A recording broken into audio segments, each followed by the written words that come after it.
I'm now going to proceed to break down every song on the album while also trying to piece together whatever kind of concept story appears to be happening here, basing them off of previous comments that Gerard made in interviews and other sources. And please note that these are my opinions and my way of interpreting these songs. Nothing I'm about to say is objectively correct, and I'm more than likely going to misinterpret or even just misunderstand some songs going forward. I feel like a lot of fans are going to listen to these songs and interpret them differently, so let me know in the comments how any of you perceive these songs. Or just however you felt about the album. I'd like to hear it. Hopefully I can get away with playing some audio snippets from the songs, even though I might have to find ways to get around them. The plan I have for now is just playing the songs off my phone's speaker so it sounds as low quality as possible. Considering this album was never officially released, I don't know if this really qualifies as a fair use type of video. Yeah, legally speaking, I don't really know where this video would land. Actually, this first track shouldn't give me too many issues, mainly because out of all the songs on the album, to this day, it is the only Paper Kingdom song to be officially released.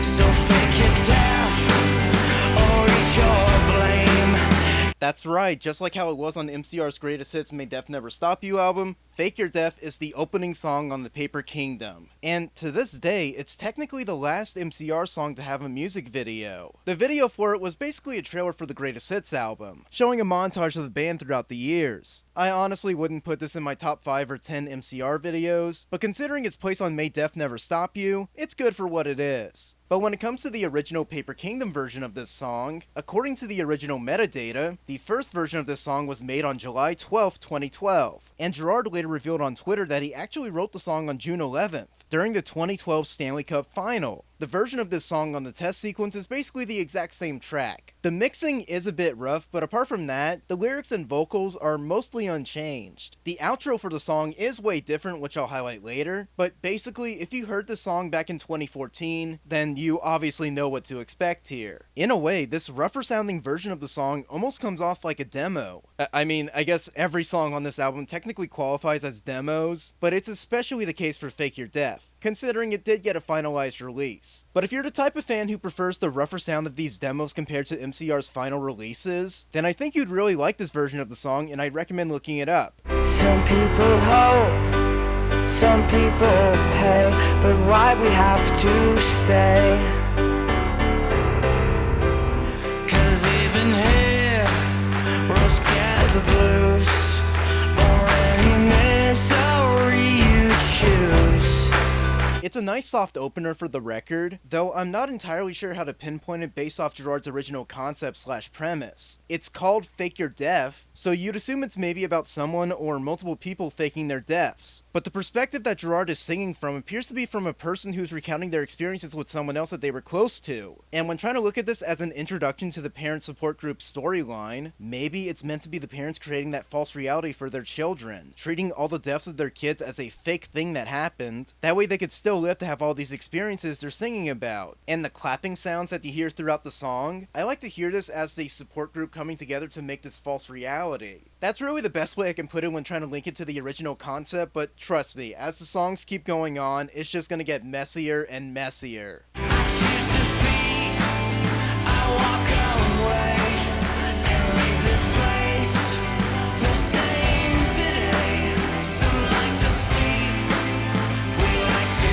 play, just look at all that pain.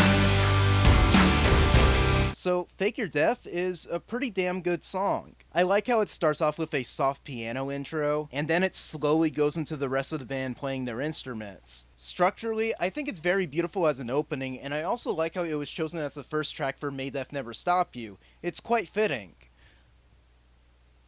But why the fuck was this the song they chose to release? Look, I do think the song is good, but when you compare it to the rest of the band's discography, and even some of the other songs on the Paper Kingdom, Fake Your Death was like the most basic, safest song they could have picked. Earlier in the video, I brought up how Frank Iroh later claimed in an interview that the main reason they chose Fake Your Death for May Death Never Stop You was because it was the only salvageable song from the project. Frank?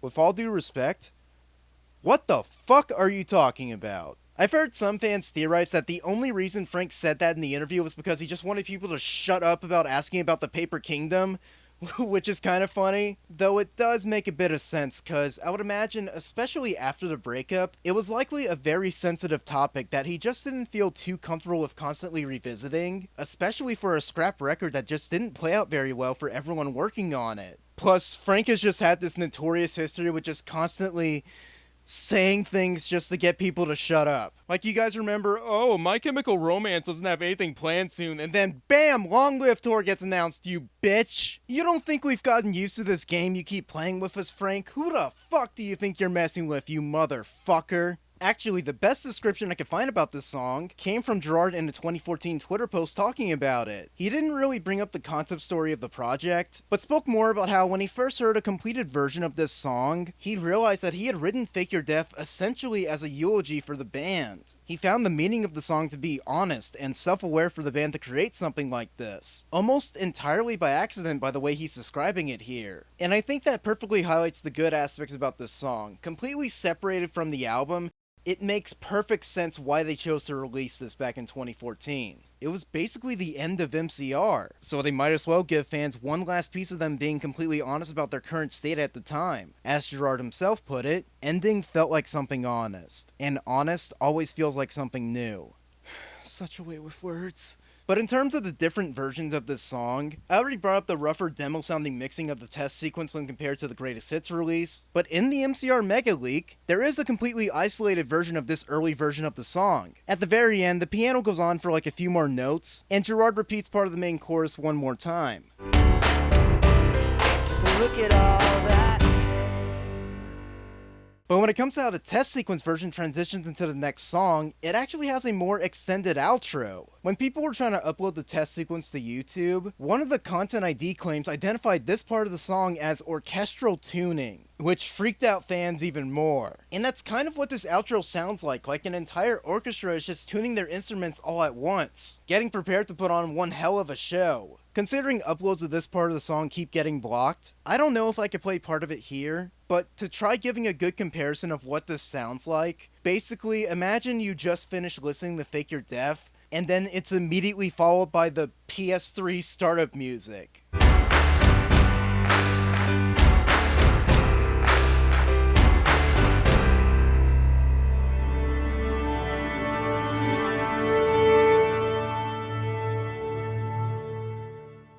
Genuinely, that's what I really thought this part of the song sounded like when I first heard it. But overall, Fake Your Death is a good song, and maybe if I let it sit with me, it'll become one of my favorite MCR tracks, but so far, it's just okay. I wouldn't call it a skip though. I still think it's a really good opener for the Paper Kingdom. Just definitely nowhere near as good as some of the best songs on this album, like this next one. Yeah, this song doesn't waste any time. It immediately starts with a super loud orchestra. While Fake Your Death kind of felt more like a prologue for the album, Witch is where it really starts taking shape. As I brought up before, Witch ended up becoming the second full song from the Paper Kingdom to be made public, thanks to it being leaked back in 2024 by an agitated user on the leaker website, who apparently got scammed. Thank you for your service, Doug. What's also interesting too is that the band themselves actually also accidentally leaked a snippet from it back in 2020. Remember that Symbols promo that MCR posted on their social media without audio, only for that one Warner Brothers account to accidentally post it with audio? Well, the audio was actually the opening notes from Witch, an entire 4 years before the full song got leaked online. Whoops. And if you want me to show proof of that, I can't really play high quality versions of this song without this video getting taken down or just blocked, so I'll just play a quick millisecond of both the Symbols promo and the song, so have a listen. See? They're the same notes. When I first heard Witch, it was such a bizarre experience for me because I was still a pretty recent fan at the time, and I remember before Warner really cracked down on taking down these leaks, a full upload of Witch was just chilling on YouTube for a while. Like, as recently as a few months ago for anyone to go listen to it. But ever since the full album leaked, Warner has really been cracking down on taking down these leaks, so that upload is sadly gone. But talking about the song itself, it is an epic 6-minute rock opera track, with a powerful orchestral opening, which just leads into the entire band just rocking the fuck out. Gerard's vocals don't really kick in until about 2 minutes into the song, but when they start, holy shit. This is some of the best vocals I think he's ever done for an MCR song. Some of the screams he pulls off here sound very Bullets-esque. It is excellent. So what is this song about? Well, if we remember Gerard's original premise, the Paper Kingdom involves a support group of parents imagining their kids getting lost in the woods where they fight a witch, with the first bit of lyrics even highlighting this. If I haven't made it obvious yet, I fucking love this song. It's so fucking good. I always love it when the band makes these 6-minute epic songs. They always make it feel like a big event. Interestingly though, in some of the major leaks that happened back in February, a different sounding instrumental track for Witch was also leaked. For some reason, the initial leak of this track tried to claim that it was a re-recorded version of Witch back in 2019, but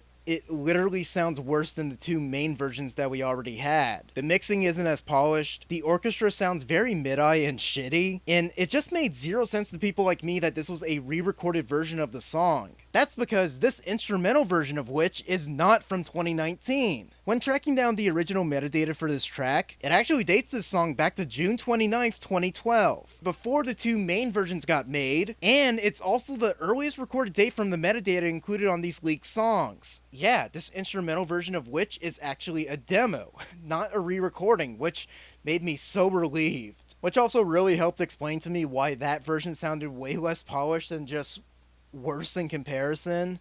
And when it comes to the two main versions that got made later, there's not too much differences between them. Like, some of the intro and part of the vocals are a bit different on version 1, but to put it in retrospect, the version of Witch that leaked back in 2024 was the second version, which in my opinion is the best version of the song, and is also the main version you'll find in the test sequence. Knowing the proper context that the instrumental is the demo and the other two versions were made later, it actually makes me really like this song even more. Like, in a seemingly short amount of time, they greatly expanded upon this song. The live orchestra is just beautiful, and the fucking guitars are so energetic and good. I do like how a bit more energetic the guitars can sound in the demo instrumental, but I do think toning it back led to the song improving.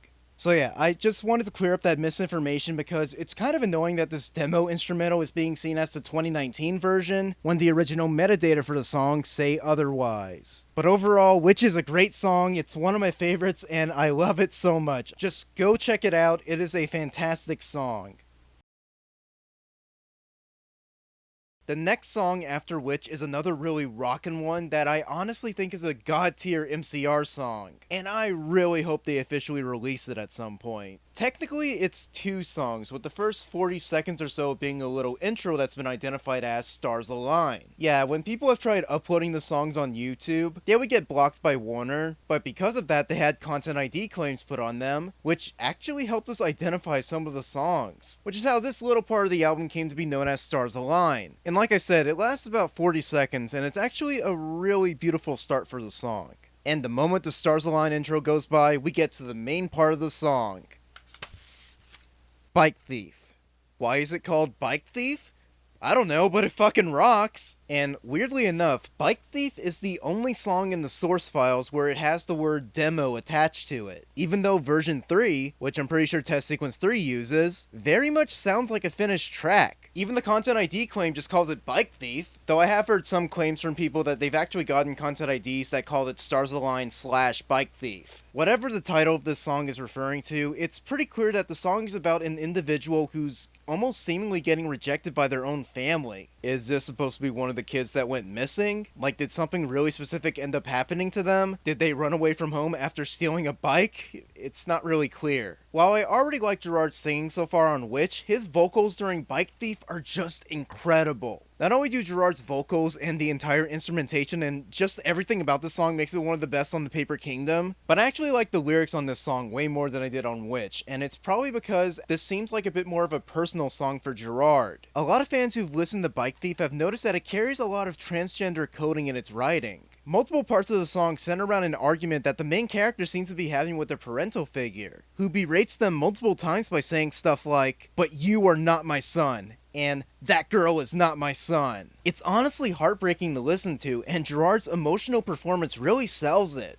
And part of the reason why I think this song is a bit more personal is that Gerard has actually been pretty open in the past about how he was having some gender identity issues around this time, and throughout his life, even stating publicly that he goes by he/them pronouns. Unsubscribe if you're gonna be a huge pussy and get offended by that. I don't want you here. Considering the huge LGBTQ plus presence in the MCR fandom, I feel like Bike Thief was probably written for a lot of those fans, and it probably could have become this great trans anthem for all of them, which is one of the main reasons why, if they're not going to release this entire album, then just release this song. It's too good. Everyone needs to be able to listen to it without just pirating it. And while I do keep trying to link it back to the original concept that Gerard had brought up, there actually is another weird new story element that came from these leaks, which I'm actually going to highlight way later. But overall, Bike Thief is an incredible song, and if I had to choose one other song from the Paper Kingdom besides Fake Your Death that I could release, it would be this one. I really hope they play this track live when they get back to touring. Like, the cat's out the fucking bag, just start playing more of the Paper Kingdom songs. Most of us have heard them. Also, how the hell did Frank think he can get away with saying Fake Your Death was the only salvageable track from this album? Yet amazing songs like Bike Thief were just collecting dust for over a decade. Also, Mikey's bass playing on this song, along with many other songs, it's so fucking good. Like, holy shit.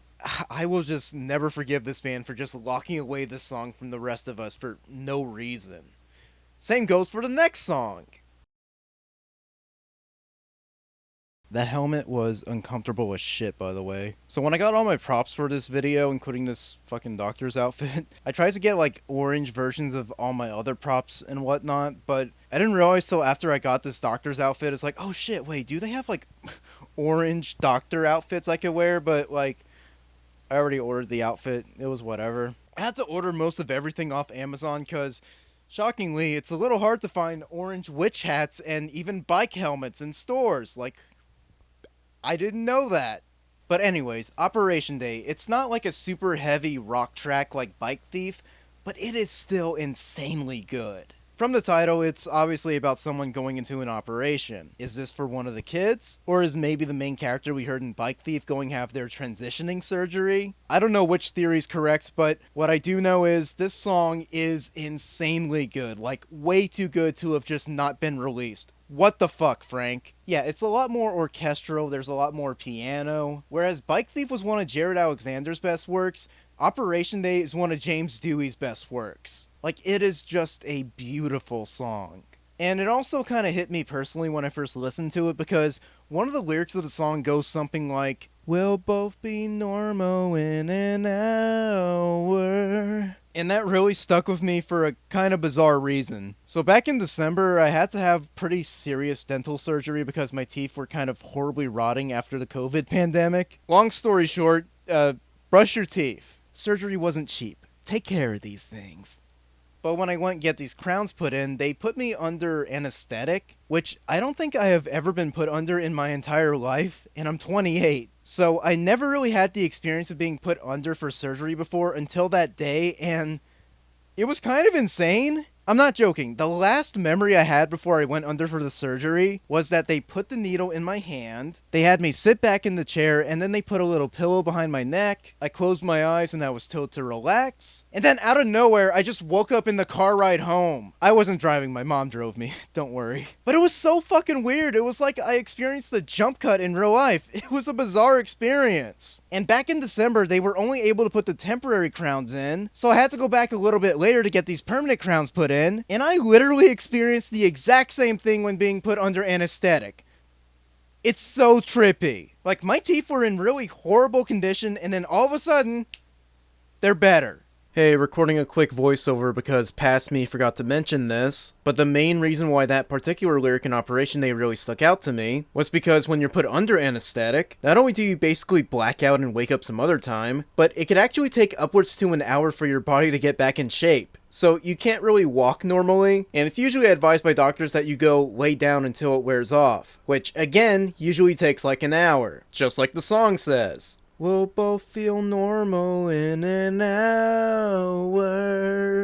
But yeah, that particular lyric in Operation Day just really spoke to me. And being totally serious, the production on this song is just amazing. I would probably say it's the best sounding on the album so far. Gerard's vocals are beautiful, James's keyboard playing is amazing, and the orchestra! Mwah, so good. Like I said, it's one of the best songs on the album, but I also realized upon re-listening to it a million times that I probably really like this song because it kind of reminds me of Iridescent by Linkin Park, which is obviously one of my favorite Linkin Park songs. And considering A Thousand Suns came out 2 years before MCR worked on The Paper Kingdom, along with the fact that those two bands were pretty close, I wonder if they were maybe influenced by that song. And while I do love Operation Day, I will admit there's like one tiny part of the song that's kind of ruined for me, but it's totally just a me thing. So now I'm gonna ruin it for you guys. So like one of the closing lyrics on the song is Gerard just going, "And I'll miss you.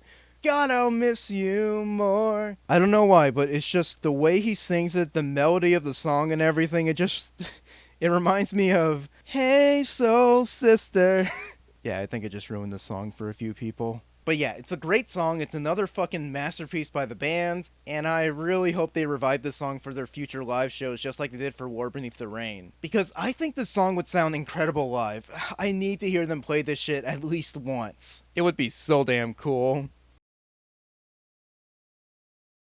So the next track after Operation Day is called Falling Down, and this might be the first skip on the album for me. It's not a bad song, it's just fine. After the band's been batting 100 so far, getting hit with this next song not only slows everything down, but it's just a bit of a bummer. Like with each song, you already feel that the mood of the album is getting lower and lower, and Falling Down is just that lowest point. The lyrics are also a bit repetitive here. Spend my life falling down. That's the main chorus, and that's kind of it. It is a short song, especially on the test sequence, because it just sort of abruptly ends and goes right into the next track. Like, it's mostly just instrumental by the end, and there's not really a whole lot in terms of lyrics. I would probably label it the worst song on the album, but I still wouldn't call it bad. It's just my least favorite. Though I would imagine if this album did come out, a lot of fans would probably greatly like Falling Down and consider it this underrated deep cut. And in terms of other versions, there was this demo instrumental version that was found in the leak that was called Pog Slide. I don't know why it's called that. Like I said, it's a completely instrumental track, but interestingly enough, it contains a full orchestra, while the version of the song on the test sequence is less about being orchestral and more digital. But I still think the Pog Slide demo is pretty fascinating, and I kind of prefer it over the instrumental they went with on the test sequence. Specifically Test Sequence 3, because on Test Sequence 1, it uses an early version of Falling Down where the lyrics aren't finalized, but it's still using the Pog Slide instrumental. Someone actually shared me this final version of Falling Down. Basically, it takes the vocals from the test sequence and puts it on the orchestral version. And honestly, it's a huge improvement for the song. I don't know if I consider it one of my favorites now, but it's definitely the best version of the song if you want to go look for it. Overall, I'm just not really huge on this song. It's kind of a bummer to listen to, but I guess it's meant to be. You get the impression that the album has very clearly reached a super depressing point in the story. Anyways, you guys want to party? So, when I first saw the leaked track list for The Paper Kingdom, I gotta admit, I already kinda liked the songs just based on their titles. Like when I first listened to the entire test sequence, I was pumped to hear Witch again, along with getting to hear the full versions of Wake Up and Dark Cloud, but the one song I already fell in love with just from reading the title was Birthday Girl. I saw the name of that track and I thought, oh, this one's gonna slap hard. And it did. Actually, before the entire album leaked, some fans actually thought we first heard a sample of Birthday Girl in the intro for MCR's reunion show in 2019. Turns out, it wasn't from Birthday Girl, but it is from a different Paper Kingdom song that I will get to later. But what exactly is Birthday Girl about? Well, the best way I could describe this song is, it's a goddamn party. No joke, I instantly fell in love with this song. Like, it has super heavy Three Cheers vibes. It's so fun. And it easily has my favorite line out of the entire album. Give me some of those good times, and the devil will be dressed in white. Motherfucker, I'll be staying all night. Fuck, it's so good. Oh yeah, that's actually a pretty heavily disputed topic right now about the Paper Kingdom, which is the lyrics. Aside from Fake Your Death, which got officially released, we don't really know what the official lyrics are for the rest of these songs. Most fans have seemed to figure them out by just listening to the songs, but even then, some of it is still up for debate. However, part of the reason why some of the lyrics on this album haven't really been figured out is because the rough mixes can actually drown out the vocals and just make them super inaudible. Or in Birthday Girl's case, it's just hard to comprehend what Gerard is even saying. See, this is why I want the album to get released, so we'll have the official lyrics. Like, it would just be nice to know what the fuck Gerard is even saying. But even though there are some lyrics in the song that I can't really decipher fully, I still think Birthday Girl is not only one of the best songs on the Paper Kingdom, but it is easily one of the most fun songs that MCR just never released. Frank! But there is kind of one major issue with the song, which is,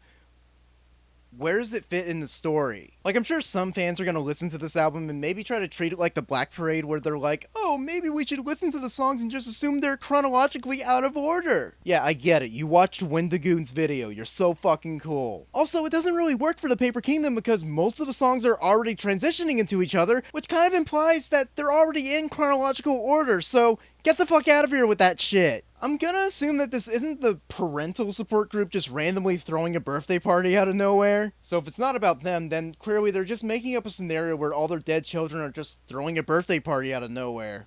But at the same time, whose fucking idea in the support group was that? Like, it starts out with them pretending their kids aren't dead. Then they have them get lost in the woods where they battle a witch. One or more of the kids had gender identity issues. They more than likely went into surgery to have their transition completed. They then fell into a very deep depression. And then they just had a birthday party. Okay. Sometimes when I go back to listen to this album and I try to link all the songs together, which is not easy, I try to imagine myself being part of this parental support group trying to come up with all these scenarios for my dead kids. So like, did one of the kids realize that their transgender friend was feeling a bit down after the surgery, so they just decided to throw a birthday party just to cheer him up? But also, maybe the birthday party wasn't for the transgender kid because that would just mean everyone's misgendering them all throughout the song. And why the hell would they be telling the kid to suck it down, blow the candles out over and over again? What the hell kind of birthday party is this? See, this is what happens when you try to link all these songs together. It just doesn't work. But trying to avoid that whole mess, Birthday Girl's a fun song. It slaps so hard, and I love Gerard's energy throughout the entire song. And if you're somehow able to track down the isolated version of these songs, there's only one known version of Birthday Girl, which is the same version that's on the test sequence. But at the very end of the isolated version of the song, you can hear Gerard saying this. Super fun. Hell yeah, brother. And here we have one of the other two songs that Excalibur tried teasing people with back in 2022, Dark Cloud. It's great to finally get to hear this song after it was being gatekept for so long, but if I could be perfectly honest about this track, skip. Now look, it is a very well-made song, and Gerard's vocal performance here is pretty outlandish. So if fans like seeing him do that shit, then there is plenty of that in this song. I also like how the song starts out with a guy walking to a pub and the music's all muffled, and then he opens the pub door and the music is just blasting really loud. That's great sound design. And I also do really love the guitar solos on this track. How they could go from being pretty subtle in the background, and then they just bust out into these really sick solos. It is really damn good. Aside from, well, Gerard, I haven't really been commenting on the rest of the band's performance throughout this entire album, because I feel like it's just kind of a given that they all give great performances again. But even though Dark Cloud is not one of my personal favorites from the album, I do think it's some of the best guitar work that Ray Toro and Frank Iroh have ever done, that, again, they just never released. In terms of how Dark Cloud connects to the concept story, I got nothing. I genuinely don't know who or what this song could be about. Maybe this Dark Cloud is something that a character in the story needs to be safe from, whether it's one of the parents in the support group or even one of the kids in their scenarios. But are the dead kids in the Dark Cloud? Are the support group of parents becoming the Dark Cloud? Or could it be related to something else? I don't know, but Dark Cloud, it's not a bad song, but it can just kind of drag a bit, especially if you're someone like me and you've listened to this album in full multiple times. And once you reach Dark Cloud, you just kind of want to move on. Even though I recognize the quality of the song, and I know plenty of MCR fans do like this track, it's just personally not my thing. But I do like when the band can just crank out a 6-minute song. It always feels like a big event. With that said, going forward, I love just about every other song on the album, especially this next one. Yeah, I didn't really know what prop to get for this song, so I just got this orange alarm clock. I'll probably never use it again, and I couldn't find this anywhere in any store, so I obviously had to get it off Amazon. I don't really know what I'm gonna do with this besides hold it. But just to put it out there, Wake Up is my favorite track on this album. This was the second and last song from the 2022 snippets that Excalibur had, and I was so excited to finally hear the full song. Personally, I just really love when song titles are super expressive and have like exclamation points in them. It just really screams out to me, both figuratively and literally. I mean, my favorite MCR song is Dead from the Black Parade, so I was pumped when I saw that there was a song on the track list called Wake Up. Wake up! Grab us, put on a little makeup! Yes, that was another reason why I was excited to hear the song. Now that I got that joke out the way, right when this song began, I instantly knew it was going to be my favorite. I love the way Dark Cloud transitioned into the song, but I really love the drumming intro, even though it does kind of remind me a bit of Longview by Green Day. But I just loved how bouncy and energetic the guitars and everything sounded here. I like to pair up Birthday Girl with Wake Up because they both share the same kind of chaotic energy, and not to mention, they're both about birthday parties. I kind of get the impression that this support group of parents just really like the scenario where their dead kids are just throwing a birthday party, so they just had them do it again, but made it more crazy. Even crazier, there are apparently 8 reported versions of this song. 8. I managed to find most of them in the leaks, but version 6 appears to be missing, if it even exists. Honestly, versions 1 and 2 are the only ones that sound kind of vaguely different. Every other version is just the same thing, but either slightly shorter or slightly longer. Considering this is my favorite song on the Paper Kingdom, having access to so many different versions of it, it's pretty cool. I really like seeing the evolution of this song. Version 1 is probably the most different out of all the other versions. It's also the shortest one out of all 8, and honestly it sounds a bit like a demo. It's missing the end of the song in the later versions, but it does end with a really kick-ass guitar solo that I'm kinda sad they took out the song. Version 1 is the only version that has this. Oh, and in case you're wondering, versions 5 and 7 appear to be the final versions of the song, especially since that's the version that you hear in the test sequence. Maybe we should be grateful that version 6 didn't leak because I didn't have to look in the camera and say version 6-7 is the final version.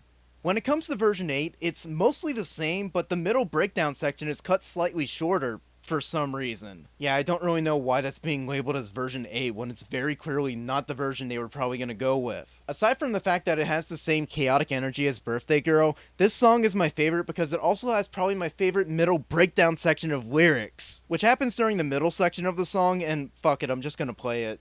Girl incinerator, sleep in the elevator, held to the king and a teenage detonator, side gun generator, deaf to the indentator, held to the king and a teenage liberator, shotgun, side gun, jokes cause death, tits, milk, turds, pills, and the way that you came in, t-shirt, girl, stills, radio, take your stills, tits, coke, pills, and the way that you came in. So good. It's also probably not the official lyrics, but I don't care. And do you guys hear Mike's bass during this song? It's so tasty. Oh my god, why didn't they release this song? How did that conversation go in the studio? Oh shit, damn, this song fucking slaps. Nice. Good work, boys. We're not releasing this shit. The next song, Louder, is slower than the last song, but it's still really good. It's also pretty short. I'm not gonna talk about the entire song using the megaphone. I just thought it'd be a funny bit. So, you know how I said I would pair Birthday Girl and Wake Up together if the band were to maybe do, like, conventional weapon style releases of these songs? Strangely, I would probably pair Louder with Falling Down, because they kind of share the same vibe. They're also, you know, cool, short little songs. Though I do think Louder is the far superior song, and it was definitely a track from this album that really needed to grow on me. The melody's really great, Gerard's vocals sound beautiful, and I just really like this song. It's nice. I especially love near the end of the song when it starts sounding all bombastic and epic. It sounds really cool. While the last few songs on the album definitely try to have their fair share of being severely depressed or just chaotic fun, Louder almost seems like it's trying to mix both themes together. The lyrics heavily allude to this oncoming war of sorts, but to be perfectly honest, I don't really know where it fits in terms of the concept story. But at the same time, it almost feels weirdly natural that the album has reached this point. But I also kind of feel that while Gerard was writing this song, he probably realized that they really needed to reference the kingdom aspect of the Paper Kingdom, so he tossed in this lyric. Louder than atomic war, I guess that's what the armor's for, my dear. Hey! And then it goes into the epic instrumental. It's so good. I guess one other theory I kind of have with this is maybe the support group of parents are making their kids go into a war scenario? Like maybe they pictured them growing old and some of them going into war? Like why else would they be talking about stuff that's louder? I don't know. Like I keep saying, the concept story is a fucking mess. But moving on, I especially love the closing lyric. Louder than bombs in the air.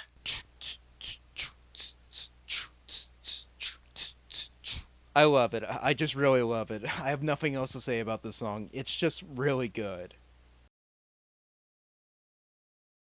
This next track, I wouldn't necessarily put it in My Chemical Romance favorites playlist or anything like that, but it is definitely not a skip. If anything, its inclusion is probably the most intriguing one on the album, in my opinion. It's called Narita Airport, a relaxing piano track with random background recordings of an airport. I wouldn't be shocked if some of these recordings are just the band themselves going through Narita Airport while they were on tour. The real-life Narita International Airport is located in the city of Narita in Japan, of course. Some fans on the Paper Kingdom subreddit even made rough extracts of the airport announcements you can hear in the song, along with a rough translation of what the announcements were saying. So here's both of them on screen in case you guys want to see this random lore. I said that I assumed that the band themselves were the ones who recorded the background audio while just traveling through Narita Airport while on tour, likely during a Danger Days tour or something like that. But a few fans have actually done some digging on what the background audio on this track even is. There actually is this old tweet from Doug McKean himself, where he was asking people if they were at the Narita airport because he needed audio samples of the announcement chimes. And what's interesting is that he posted the tweet on July 17th, 2012. And according to the metadata on the song, the audio file for Narita Airport dated back to being made just one day later, on July 18th, 2012. However, not only did fans find that old tweet from Doug McKean, but they actually found a YouTube video from 2015 where someone posted a very similar sounding audio recording to what was used in the song. Thank you for waiting, ladies and gentlemen. Qatar Airways Flight 807 to Doha is now boarding for all passengers at gate 66. Thank you for choosing Qatar Airways and member of your road flight. Thank you.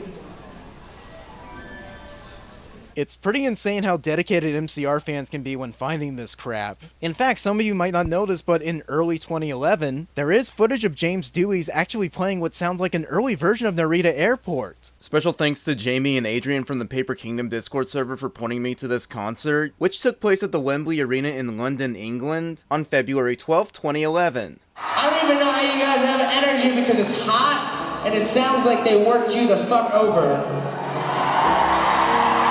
But we can still fuck you pretty good. This is the start of the European leg of the World Contamination Tour. And this is a song off Danger Days. When it comes to the standalone version of the song in the leaks, it goes on for about 3 minutes, but the versions that you'll hear in the test sequences actually cut it down by a bit. The test sequence version is easily the best version of the song. It doesn't overstay its welcome, and it's honestly a nice little break from the album's rather depressing, also messy story. But I do wonder, why was the Narita Airport worked into this album? Does the story for the Paper Kingdom take place in Japan or something? Is this meant to be one of the parents or just one of the kids going to Japan? Like, what's going on? I need answers for this. Why did we go to the Narita Airport? I feel like the only two people who would probably know the answer to this would be Gerard, but he probably forgot because it's been almost 14 years since they made the album, and Doug McKean, who's dead. I guess we'll never know. But once this interlude ends, it goes right into the next song. And it is the one other song from the Paper Kingdom that everyone, not just the leakers, should be well aware of. The song is called The War Beneath the Rain. That's right, we have finally reached the one other song from this album that the band themselves have acknowledged. War Beneath the Rain was one of the songs in the initial tracklist that got leaked back in 2024, but it would gain huge public attention when MCR themselves would debut the song live during their long-lived tour, with the first performance happening at their first Dodger Stadium show on July 26, 2025, and proceeded to play the song again at 2 other shows, playing it as the closing song for their August 2nd show at the Global Life Field in Arlington, Texas, which I was in attendance for, with the third and most recent performance of the song at the time of this video happening on September 7th at Fenway Park in Boston, Massachusetts. Because of the song being played live a few times, that kinda technically means it's been released, which means I could actually play full clips of the song with no worries, or more specifically clips from the live performances. I'll still have to edit around using the studio versions that leaked back in February. I'm also going to mainly use the video I took of the song at the Arlington show because it's my video and I was so fucking happy when they played the song at the end of the show, especially since I instantly loved the song when they first debuted it. Also, when looking back at the set list for that concert, I guess this technically means I've seen performances of at least one song from all their albums live, including a Paper Kingdom song. I feel so special. When the leaks finally happened, I was excited to hear the full versions of Wake Up and Dark Cloud and even new songs like Birthday Girl, but I was honestly probably the most excited to finally get a decent copy of War Beneath the Rain, and it was the original studio track and not a muffled live recording. In the leak dumps, there were 3 versions of War Beneath the Rain. In the leaks, there are 2 different studio versions with vocals, with version 1 actually sounding like a pretty early demo, while version 2 sounds like a fully complete version. Obviously, version 2 is what the test sequence uses, and it is easily the best version of the song. I love it. When comparing the original 2012 studio versions and the new live version that they've been doing, they're pretty identical, with the live version having some lyrics changed, which makes sense that they would tweak it. The song's like a decade old at this point. It's actually kinda cool in retrospect, but that's actually not where all the versions of War Beneath the Rain end. Kinda similar to when fans found that demo instrumental for Witch, in the leaks there was also another demo instrumental for War Beneath the Rain. The metadata for the song is sadly inaccurate. The reason for this, as some fans have theorized, is that when MCR were initially setting up for their reunion tour in late 2019, Doug McKean most likely went back to his old files for the Paper Kingdom and exported newer copies of the tracks for the band to use in promos and whatnot. As a result, this actually got rid of some of the metadata for a lot of the songs in the leaks, with a lot of the songs being dated as being made in November 2019, when they're very clearly older versions of songs and unused demos from 2012. However, when it comes to the demo instrumental for War Beneath the Rain, there's actually a pretty solid chance it was made after the 2 studio versions, mainly because the length of the track actually lines up more with the recent live version and not the studio versions, which is mainly noticeable by how the ending got extended, where the live version has Gerard sing the chorus twice, while the original studio version only has him sing it once. But it is pretty interesting that the boys were probably thinking of bringing this song back as early as 2019. And even if this wasn't made in 2019 and maybe it just was an early demo instrumental the same way that Witch instrumental was, then I'm gonna assume that when they decided to revive it for their long-lived tour, perhaps Gerard and the others just felt this early version of the song would be more fun live. I wouldn't be shocked if that's the case. Oh, and there's also like this other crackpot MCR theory where because we have this 2019 instrumental of War Beneath the Rain, then that must mean a 2019 version of the Paper Kingdom was also being made. But there is literally no evidence to this whatsoever. And I think this theory was also heavily running off the idea that the instrumental demos for War and Witch were both made in 2019, which the metadata for the Witch instrumental immediately proves it false because it was made in 2012. So, no, unless the band says something, there is no 2019 re-recorded version of the Paper Kingdom anywhere. Though it is kinda weird is that the original file name for this War Beneath the Rain instrumental was for some reason labeled Unknown Dark Cloud, which has kinda led fans to thinking maybe there's also a re-recorded version of Dark Cloud, but again, we'll never know. Side note, another piece of misinformation I want to clear up, there's a super old fan video of MCR doing a soundcheck during a 2012 show, and the quality on this is super fucking bad. But some fans have actually tried claiming that the song they're playing in this soundcheck video is supposed to be an early version of War Beneath the Rain, but honest to God, please try to take a listen to the audio in this video and tell me, does it sound anything like War Beneath the Rain?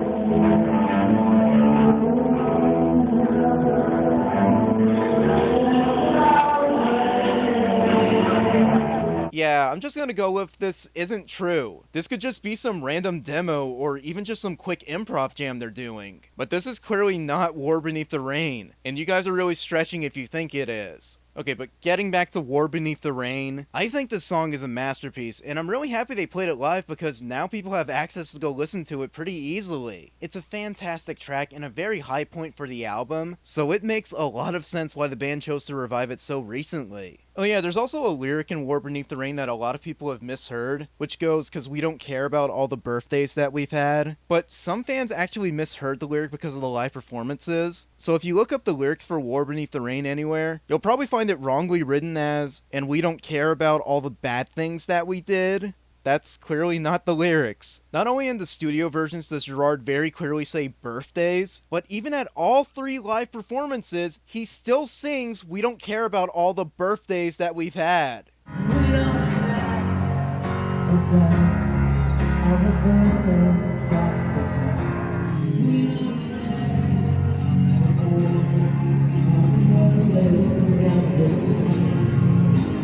Cause we don't care about all the birthdays that we've had. Maybe me and you could just pretend. But yeah, it's also kind of weird how birthdays are such a common theme on this album. Like, the topic is brought up on Witch, Birthday Girl, Wake Up, and now War Beneath the Rain. Birthday wish, happy birthday, call to the birthday party, all the birthdays that we've had. I once saw someone joke on the Leaks website that if they released this album as Birthday Party or some shit, then it would have fit. And it goes without saying, I personally think they should have put this song out on May Death Never Stop You instead of Fake Your Death, because I think War Beneath the Rain is a literal masterpiece. And it's pretty clear that the band themselves recognize that because they brought it back at their live shows. I also like how this song kind of alludes to a lot of other things that are said on the album. Like, it calls back to Fake Your Death with the opening lyric, "If we all learn to die." Like, the song is haunting right from the get-go.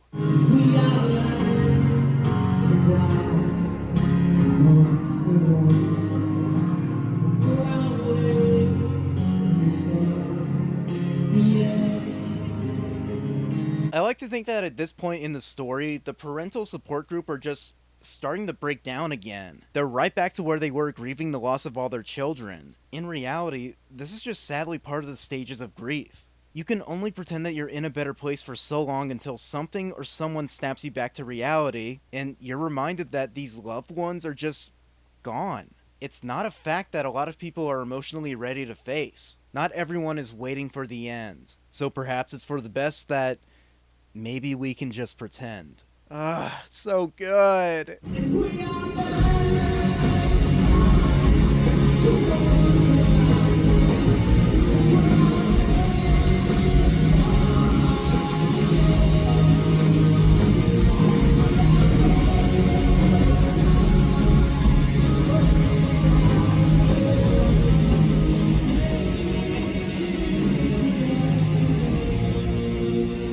Oh yeah, and when I went to see MCR back in Arlington, I dressed up as a Black Parade character, and while I was walking around, 2 different fans actually gave me these bracelets, with this one saying Demolition Lovers, and the other one being a pretty basic MCR one. I feel bad that I didn't get the name of the 2 people who gave me these, but it was really sweet. They were also way better items I got at this concert than any of the overpriced merch that I couldn't get. Seriously, that shit was ridiculous. But anyways, I love this song, and if you're an MCR fan, you have more than likely gone back to listen to it a million times. But them starting to perform it last year also led me to asking a pretty genuine question, which was, what were the plans for this song? Like, because they brought it back and played it multiple times, were they gonna release it at some point? Maybe through finishing that alleged re-recording they did in 2019? Or were they maybe gonna do another live DVD release for Long Live? That's also why I assume that Gerard was wearing, the same fucking outfit at every show. That way, if they were gonna try to incorporate different performances at different shows, then the continuity wouldn't be so weird. And maybe it was gonna include one of the live performances of War Beneath the Rain. Kinda similar to how Someone Out There Loves You was featured on the DVD release of Black Parade is Dead. I honestly wouldn't have minded that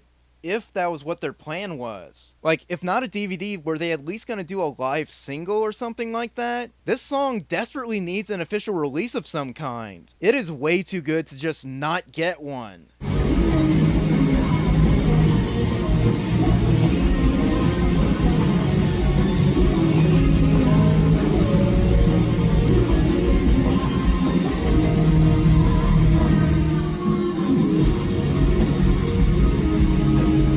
regardless of whatever plans the boys have for this song or even the rest of the Paper Kingdom songs for that matter, I am at least glad that they decided to start performing this song live. And it was pretty fucking cool getting to see it live in person at the Arlington show. And then the studio versions ended up leaking online like 6 months later. Guys, I wasn't joking when I said I became an MCR fan at the right time. Overall, War Beneath the Rain is a masterpiece, and I consider it one of MCR's all-time best songs that they never released.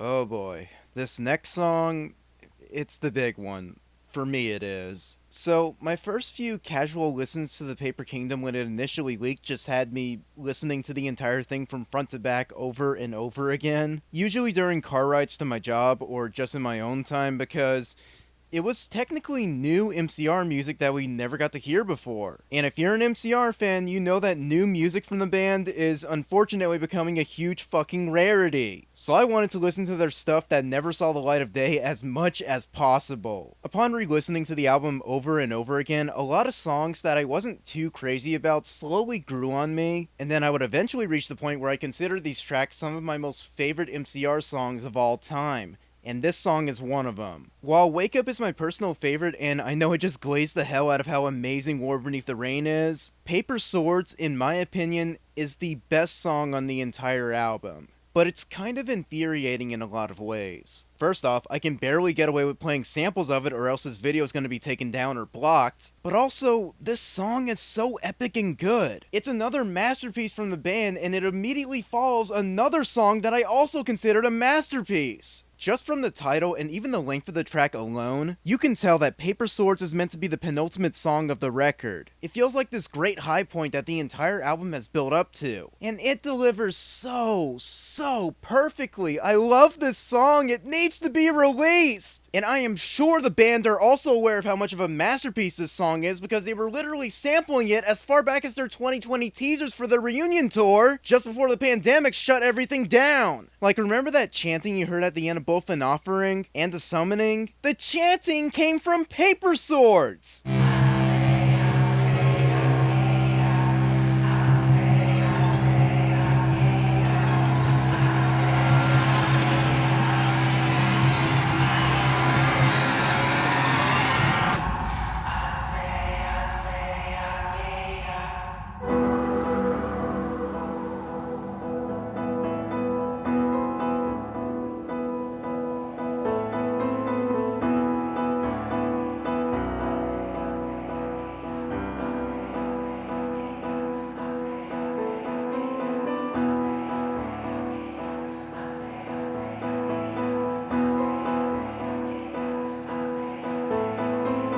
Weirdly enough, Paper Swords is the one song in the leaks that doesn't have a standalone version. Maybe it's because the hackers couldn't really find one when they were breaching the servers. Like, maybe the band really has this song on lockdown somewhere else. Or the hackers did find that version, but they're just heavily gatekeeping it after every other track leaked. This also means that the only version we have of this song comes from the test sequences, but it still sounds damn good. Especially since both test sequences appear to use the exact same version. Though test sequence 1 actually cuts off at Paper Swords. And according to the metadata for test sequence 1, it dates back to July 26, 2012. And when looking at the metadata for test sequence 3, which contained the entire album, this one was dated to August 11, 2012. Apparently a few weeks after the first test sequence. And what's actually pretty cool is that since test sequence 1 cuts off at Paper Swords, because there's no other song that follows it, it doesn't transition into anything, so the song just ends. So if you wanted to make an isolated version of Paper Swords outside the test sequences, then you can just take the version that's in test sequence 1. I don't mind the transitions in the test sequences. In fact, I think they're really fucking cool. So if the band did decide to eventually release this album and they did it with the transitions still intact, I'd be okay with it. But I am glad that there's at least one version of Paper Swords out there that can be isolated. This song is fucking amazing. I love it so much, and I'm gonna proceed to try breaking it down. Both test sequences have the same intro for the song, where it includes audio of a pair of scissors cutting in the paper.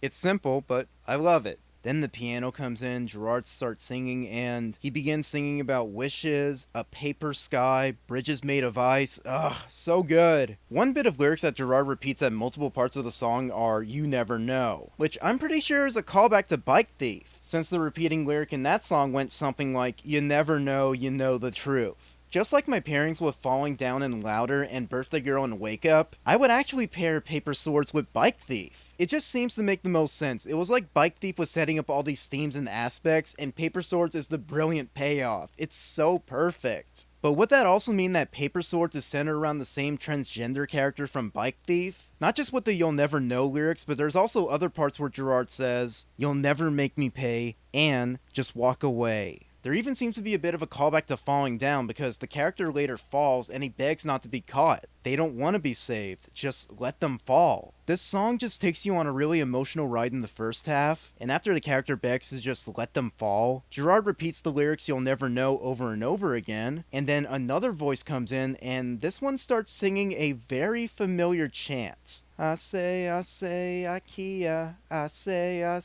IKEA.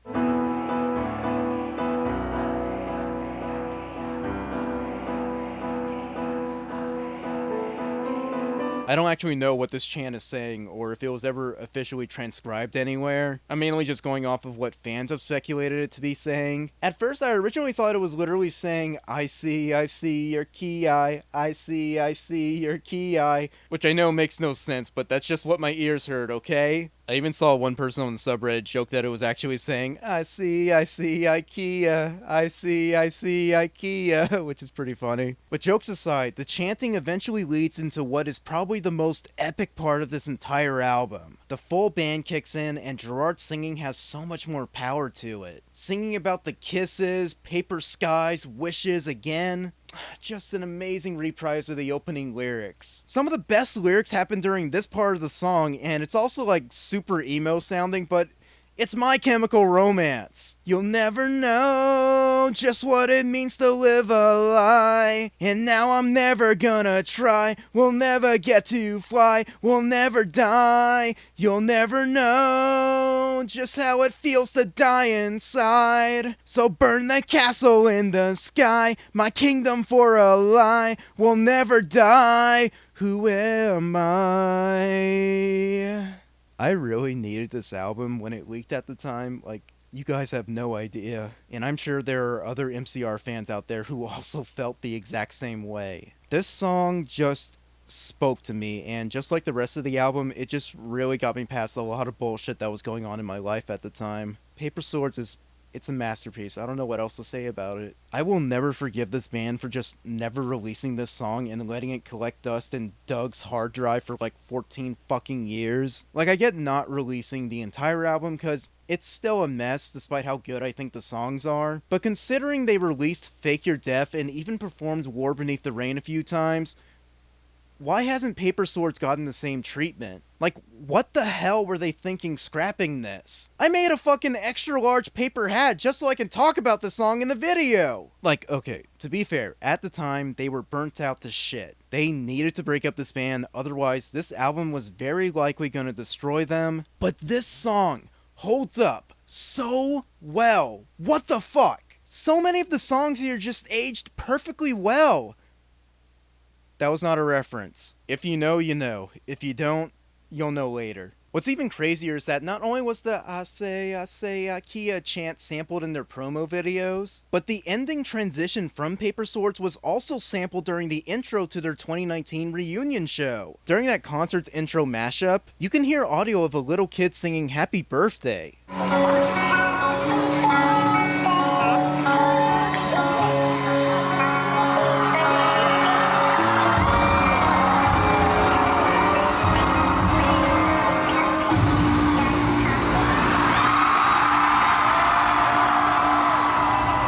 A lot of people didn't know why that was there, and of course we wouldn't find out it was from Paper Swords until 7 years later when the album leaked. But when we did get that track list, it led to some fans thinking maybe this audio sample was from the song called Birthday Girl, which was a good guess, but now that we have the full album, it's not true. It actually comes from the outro of Paper Swords as it's transitioning into the next song, and appears to be lifted from a phone message from a woman to her husband, where she has her kids sing happy birthday to their dad. I have heard a theory that apparently the two people featured in the phone message were supposedly Gerard's wife Lindsay and their daughter Bandit, though neither of them are name dropped in the recording, and the woman calls her kid by the name Gavin. So I'm gonna guess if this was Gerard's kid, then he didn't just want to put his daughter's name out there on an album. Apparently Gerard would later talk about how he was going to use an old voice message he got from Lindsay and Bandit, and was going to include it in a song, but he later regretted it because it was a very personal message for him, and he obviously didn't feel too comfortable using it. So if it is true that this recording is of Lindsay and Bandit, I would assume that if they did release this song in the future, they would obviously take out the voice message. But at the same time, why would they still sample this part of the song at the reunion show? And why would Lindsay refer to her kid as Gavin? I don't know, it's strange. It's never been confirmed that this is Lindsay and Bandit during this part of the album, which also ultimately never got released, so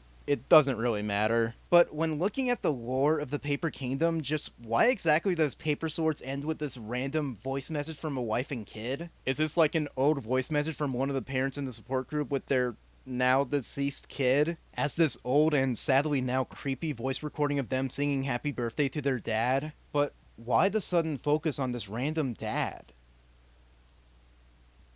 Well,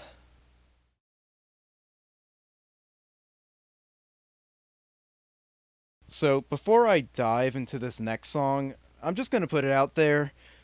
This is not going to be an easy song for me to talk about. I almost feel like I have to put up like a trigger warning for this one. Like, that's how bad it gets. This next song is probably the darkest on the album, which is saying a lot. If I had to compare it to like previous MCR songs, I'd say that this is probably the sleep of the Paper Kingdom, but this song is more disturbing than depressing. So before I really jump into it, there's one other aspect about the Paper Kingdom story that I didn't bring up yet. Before all the major leaks happened, the only thing we knew about the concept story for the Paper Kingdom was the original pitch that Gerard made, where it was about a support group of parents mourning the loss of their kids, so they just started making all these mythical, crazy stories about them. But alongside the Paper Kingdom leaks, there was also another set of leaks called the Batman Map demos, which has nothing to do with Batman. Apparently, Gerard just likes labeling things like this when he's working on projects, which is pretty funny. But anyways, in the Batman Map demo files, there was also a 19-minute audio track of Gerard and, I'm guessing, Ray in the studio during a recording session, where Gerard would talk about the Paper Kingdom and even mention Fake Your Death, but he would also reference this cop character that he wanted people to be thinking about at that point in the album. Yeah, I'm thinking about this song makes you think about the cop. Fake Your Death makes you think about the cop now, too. It's coming back to that stuff, by the way.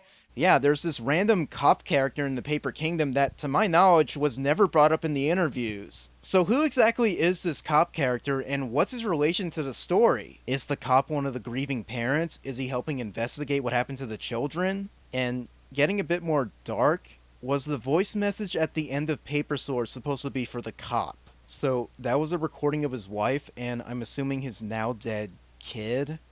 I think I'm finally starting to see why Gerard didn't want to release this. But basing off what Gerard said in that leaked audio, is the album supposed to be entirely about this cop? With that in mind, this new development kind of almost changes everything we know about the album. More specifically, why was the cop singing about faking his death? That wasn't the support group of parents? I mean, I guess if he is in the support group, it technically still is, but like, what the hell? So, not only are some of the darker elements of the story apparently happening to this cop, but the way I've kind of sort of seen it after sitting on this album for a few months, I assume some of the crazier, more wild aspects of the album are all the scenarios that the parents are making up for their kids. Meanwhile, all the darker aspects of the album is this cop spiraling, trying to figure out what happened to these kids and why his kid is dead. This would mean some of the darker elements we heard in Falling Down and Dark Cloud are more than likely the cop's thoughts. War Beneath the Rain is him trying to deal with the fact that he still just wants to pretend, but it's really hard to. And considering Paper Swords immediately follows War Beneath the Rain, then that song is probably the cop having an emotional breakdown. He can't deal with this reality anymore, and he's telling people to just let him fall. Which also means we've now arrived at what's going on with him in Dive. To try breaking down this song, if it is about this cop character and after all the hell and conflict he's had to go through in this story, then Dive is about him perishing. With that context in mind, the lyrics for this song become insanely dark, and they were already pretty unsettling without the cop story. But if I gotta put this more bluntly for you all, for me, this song is about the cop character unaliving himself through drowning. The first lyrics that you hear in this song, I assume, is a voice in the cop's head telling him to come in, to go for a swim, and to choose either the water or the oxygen. Which is a pretty good rhyme, Gerard, but fucked up story, dude. And even more disturbing, you hear this lyric repeated over and over again throughout the song. And there's a lot of unsettling lyrics in this song that are also repeated. It's a haunting song. Someone is being convinced to go for a swim and to just let go. With there even being lyrics that say, the angel or the Ambien. So, is this trying to say that the cop took sleeping meds before he went for a swim? Fuck, that's dark. And even though I said Dive is a far more disturbing song, it really is the sleep for the Paper Kingdom. And there's a lot of parallels to be made between both songs. A voice is clearly talking down to somebody to just accept defeat and to either sleep or take a swim. But the moment the character does this, the voice that was talking to them almost immediately regrets it. Like now, instead of telling them to come in, go take a swim, it's now telling them to breathe back to me. And I would actually say it's a bit more powerful sounding on Dive because you can actually hear the voice. Whereas on Sleep, it was kind of faintly hidden in the mix. Breathe, come to me, come up for air, just stop and breathe, don't go down, further down, come up for air, just come to me. Breathe, back to me. Breathe, back to me. Clearly regretting telling this person to go unalive themselves in a pretty horrible way. It is so similar to what happens in Sleep, I wonder if it's intentional. As I pointed out, both of these songs don't have good endings, but Dive takes it to an even more disturbing level. Where Sleep was a heartbreaking song, Dive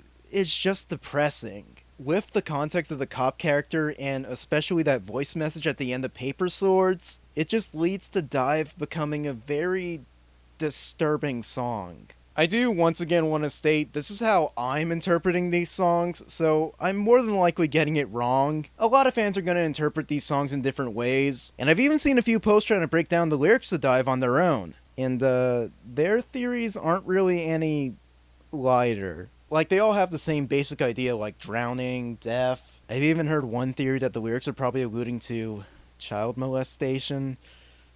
Yeah, I don't want to talk about that. But yeah, there are a lot of fans out there who have listened to this song and have also been able to point out the more darker elements of the lyrics. But overall, this is easily one of the most disturbing MCR songs they've ever made, and it kind of makes a lot of sense why they just never wanted to release this. Ain't it such a vibe? Don't get me wrong, it is the darkest song on the album, and it can be mad depressing when you start analyzing it, but it's also so well made. The instrumental is so relaxing and cool, I just love listening to it. It almost makes you forget how disturbing the lyrics are. And even with the darker lyrics, Gerard's singing is incredible. Especially during the end of the song where he is just pleading in agony. That breathe back to me ending is so heartbreaking and fantastic. It is insanely memorable, and him screaming that part of the song has stuck with me ever since I first heard it. And to say that this song needed to grow on me would be a hell of an understatement, but I see the beauty in the track. It is depressing and heartbreaking. It's a new low point for this album's concept story that I honestly didn't see coming. And with this new development of the cop character being in the story, it definitely makes the impact a lot more dark. Hell, even the outro for the song, in context, is pretty disturbing. After Gerard stops screaming, you just hear this ambulance driving by, which likely means the cop was being taken to the hospital after drowning. But I guess if I could kind of try to turn it back a bit, remember, Gerard said that he wanted Fake Your Death to also make people think of the cop. So that'll present a different game theory, which is, was the cop unaliving himself in Dive, or was he faking his death? I don't fucking know, he's probably dead. Look, I'm just trying to lighten up the mood. This fucking song is depressing as hell, but I still really love it, okay? And I also love this next song, especially because it is a complete mood whiplash. High Hopes! No, not the god-awful Panic at the Disco song. MCR made their own song called High Hopes that sounds nothing like it. And you know what? As much as a mood whiplash it is after coming off a dive, I really like this song. It's very uplifting and it's nice. Even though when you try looking at the song in the context of the concept story and the cop character, if the cop did perish in the last song, then High Hopes is him going into the afterlife, and basically he's just happy he did what he did because he has nothing to worry about anymore, which is not the best message if that is the case. I mean, it's not like this is the first time that MCR made songs about suicide that were happy. But yeah, if you look at the song with that kind of premise, then it's a huge bummer when you go into it. But then the chorus kicks in. And I've seen killers, and I've seen mothers, and I've seen dark nights, and I've got high hopes for tonight. God damn it, I can't hate this song. I love High Hopes, it's so good. It also technically acts as the finale to the album's story. So while Witch was the start of this album's world, High Hopes is the exit. And while the first song, Fake Your Death, was the prologue, the last two songs, Dogs Perfectly Well, is the epilogue. That's not a joke, by the way. When people uploaded the last song from the album, it was identified as Dogs Perfectly Well. Not Dogs / Perfectly Well. Dogs Perfectly Well.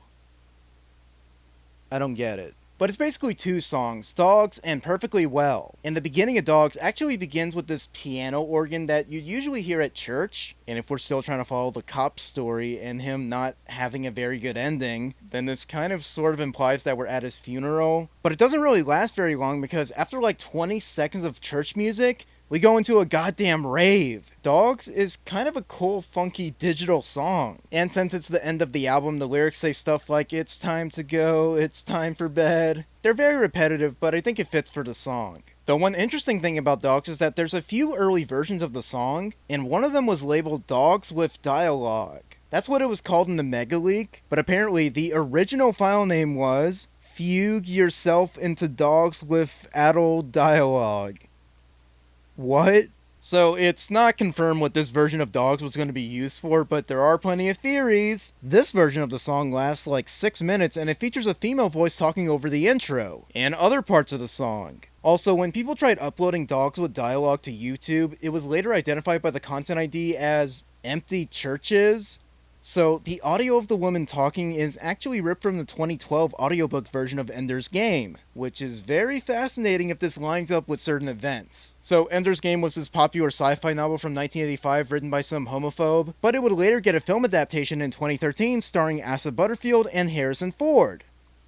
No one saw it. However, if this early version of Dogs was purposely sampling the audiobook reading of Ender's Game, does that mean Dogs was intended to make an appearance on the soundtrack for the 2013 movie? Again, this is just a theory, nothing's confirmed. For all we know, Gerard or someone else in the band just really liked the Ender's Game book, and they just wanted to sample it for their new album. Just because. Another theory I have is that the audio sample they use also includes a part of the book where they mention chlorine, which was also mentioned in the lyrics of Dive. Which you may think, oh, that's a clever callback to Dive, but here's what I think. What if Dive was the original song they were going to make for Ender's Game, but then when they finished the song and sent it to the producers, they probably responded to it like, what the actual fuck did you guys just send us? So they decided to make a different song that became Dogs, with this early version of the song sampling the Ender's Game audiobook, you know, as sort of a clever reference to the source material. But then I guess at one point MCR were kicked off the soundtrack, so they just reworked Dogs to be the ending of Paper Kingdom. I wouldn't be shocked, this wouldn't be the first time the band was screwed over by a movie studio out of appearing on a soundtrack.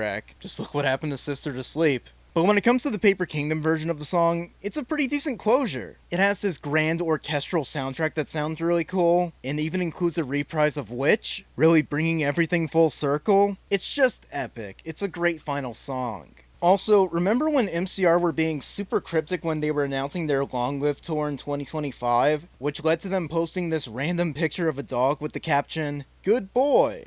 What the hell was that supposed to mean? I actually thought that Good Boy was going to be a name for an upcoming song they were going to release, and someone on the MCR subreddit actually told me they would never release a song called Good Boy. Motherfucker, they have a song on this album called Birthday Girl. They did a song for Yo Gabba Gabba called Every Snowflake is Different. What the fuck do you mean they would never release a song called Good Boy? Are you stupid? Also, when Paper Kingdom initially leaked and I looked at the timestamps, I genuinely thought that Dogs was going to have some kind of relation to Good Boy, just because they were about dogs. But then after I actually listened to the song, I realized I don't think Dogs has anything to do with Good Boy. Actually, so far, Good Boy has just been a new t-shirt that they sell at concerts.